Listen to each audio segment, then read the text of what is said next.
So your book has these five like principles in the book, like how do leaders think? And I'm just, if it's all right with you, I'd just like to go down and kind of hit on each one of the five and get your comments about them a little bit. How do leaders teach? I mean, that's the first one, right? About teaching, leaders Well, teach. actually, the first one is how you think. How you think. Oh, Yeah, you're right. You're right. Yeah. yeah, yeah. The first one is all about everything stems from the quality of your thinking. You're never gonna take your preparation beyond your ability to think about it and plan it. And we say in the book, Coach spent a lifetime seeking wisdom.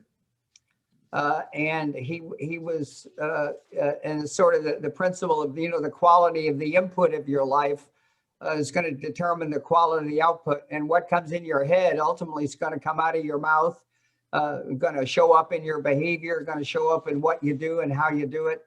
So really having a handle on the quality of your thinking and the things that go into your head. I don't think leaders spend enough time thinking about that. They don't Yes. think enough. We like to challenge people to say, you got to spend more time thinking about your thinking. Right. Because thinking, our thoughts drive our actions, and our behavior shapes our attitude. So, and Coach Whitten had this incredible sense of mental discipline, I think, to monitor what went into his mind and what came out of his actions. That was pretty unique. An awareness of the quality of things that he was putting in his head, from his dad's original 7-point creed. That principle came out when his dad said, drink deeply from good books, especially the Bible. That was all about the quality of his thinking. From a leadership standpoint, the idea of thinking about your own thinking about how you're influencing the thinking of the people that you have the privilege and the responsibility to work with is really an important idea. Is this, I'm sorry. Go ahead.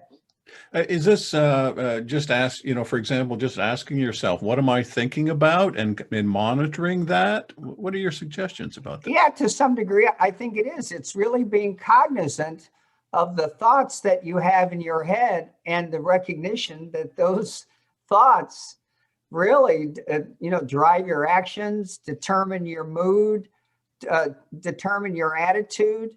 And the idea of saying, hey, geez, there's some stinking thinking going on in my head, right?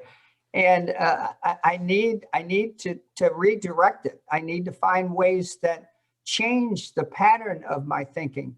The Bible's pretty clear about thinking about good things, thinking about things that are pure and honest and wholesome, and those kinds of things. I think we don't give that nearly enough credence. A man that's has got a hold of his thoughts, has got a pretty good chance he's got a hold of his life.